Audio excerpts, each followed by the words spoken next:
Les couples vont mal, tout le monde le sait et tout le monde le dit. On aurait voulu que l'amour soit éternellement lumineux et présent dans les cœurs des personnes en couple, mais hélas. L'amour qui est censé faire pétiller de joie et de bonheur devient source de tant de souffrance.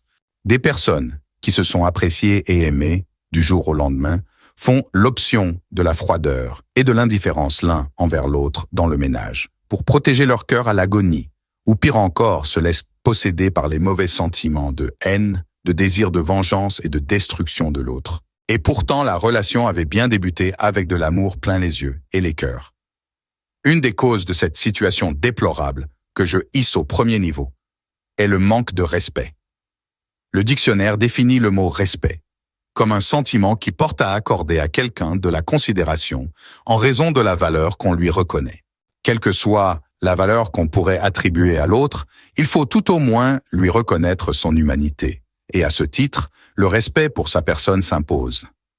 Tout homme a le droit d'être respecté. Quand le respect, cet élément très important, vient à manquer dans une relation de couple, l'amour le plus brûlant finit par s'éteindre, l'amour le plus solide finit par s'écrouler. Le respect est la fondation et le pilier central de toute relation humaine saine, et encore plus de toute relation amoureuse. On se doit du respect mutuellement en tant qu'humain et plus encore en tant que personne ayant décidé de s'offrir l'un à l'autre amoureusement. Ce n'est pas parce que les personnes en couple se voient dans leurs expressions les plus banales, sans artifice, sans camouflage, qu'elles ne devraient pas se respecter. Pour avoir décidé de vivre ensemble, chacun a pris le risque de lever toutes les barrières de protection autour de sa personne pour exposer sa vulnérabilité, ses fragilités, ses faiblesses à l'autre. Ce n'est pas que la nudité physique qui est exposée, mais aussi la nudité morale, psychologique et spirituelle. Toutes ces différentes faiblesses doivent être accueillies avec respect pour être traitées avec amour.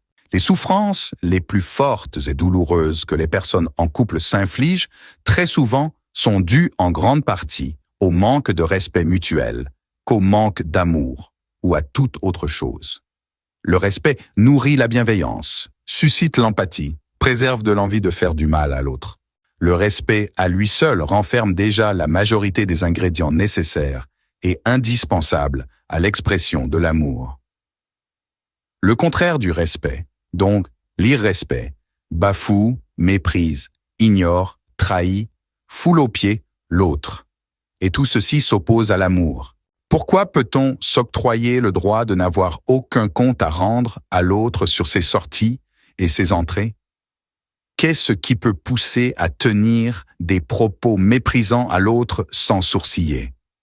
Sous prétexte qu'on serait en train de dire sa vérité ou qu'on serait en colère? Qu'est-ce qui fait qu'on peut étaler au moindre petit problème les défauts honteux de l'autre sur la place publique?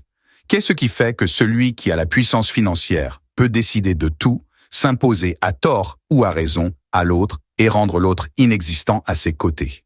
Qu'est-ce qui fait qu'on peut se moquer ouvertement ou sournoisement de l'autre, le rabaisser, le malmener émotionnellement ou physiquement?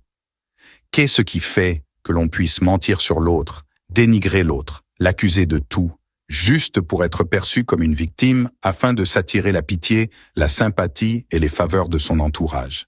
Toutes ces mauvaises attitudes, toutes ces indélicatesses ne sont pas dues au manque d'amour, mais au manque de respect. Parce que toutes ces choses à ne pas faire ne devraient être imposées à personne, ne serait-ce qu'au nom du respect de la dignité humaine, au respect qui est dû à l'autre, peu importe la nature de la relation qui prévaut. Les blessures provoquées par le manque de respect sont plus profondes que celles liées au manque d'amour. Le manque d'amour dans le couple entraîne le refus de donner de soi, de son être profond à l'autre. Le manque de respect dans le couple entraîne la déshumanisation de l'autre, la destruction de l'autre avec tous les traumatismes qui vont avec. Aimer son conjoint ou sa conjointe, c'est faire fleurir le respect que l'on a pour cette personne par les sentiments d'amour, la tendresse, les attentions, etc. Si chacun faisait l'effort d'apprendre ou de réapprendre le respect de l'autre, nos foyers ne seraient plus des lieux de souffrance de toutes sortes, et même toute notre humanité se porterait mieux. Que Dieu nous y aide. La vie, ce avec quoi elle se construit, ceux avec qui elle se bâtit, la source spirituelle qui l'arrose, détermine sa beauté, sa qualité, son impact sur soi et sur les autres. Essence de vie vous le rappellera sans cesse, telle est sa mission.